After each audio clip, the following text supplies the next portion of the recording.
In reality, any party inenge ine majority muparliament inongosarudza mutungamiri wayo kuti aite president. Kana pasina party ine majority, mapato akasiyana-siyana anogona kuita chibvumirano vowirirana munhu wavanoda kuti aite president, then vobva vamusarudza. Zvarabira mashoko anobuda panguva ino tichiona kuti president anenge achisarudzwa sei. Aiwa, pane this new system of governance inoda kuswa nezvigananda. Don't forget subscribe or like on the bell icon. Anoendera mberi tafidhe mena anyora achiti, so it means for anyone to be president unofanirwa kuvhoterwa nemajority yeparliament.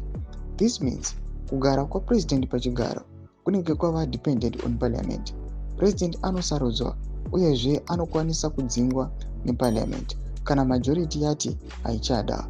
It also means kuti kana opposition ikaita majority muparliament inogona kusarudza president wainoda. However, opposition generally performs very badly kuma-parliamentary elections. ZANU inongoita struggle kuma-presidential elections chete, kwete kuparliament.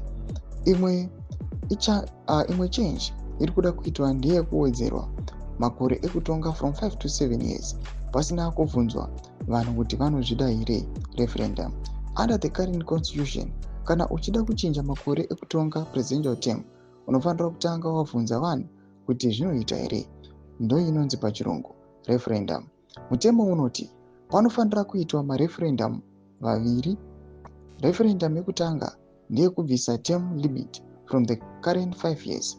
Referendum yechipiri ndeyekuti nyika ibvumise ED kuti akwanise kuita qualify under that amendment, because mutemo unoti current president akangowedzera makore ekutonga is only the next president anoita enjoy kuwedzera kwemakore ikoko. But problem ndeyekuti ZANU iri kuda kungozviita zvese without a single referendum. Panotori nezvimwe zvakawanda zvavari kuda kuchinja. Ndiri kugadzira special report for an in-depth analysis on the whole bill and what it means for Zimbabweans. Ndio mamiriro azvakaita muri Zimbabwe panguva ino. Pinda comment section medu dzafungura any more today pamusoro pechitiko ichi. So subscribe or like, check on the bell icon.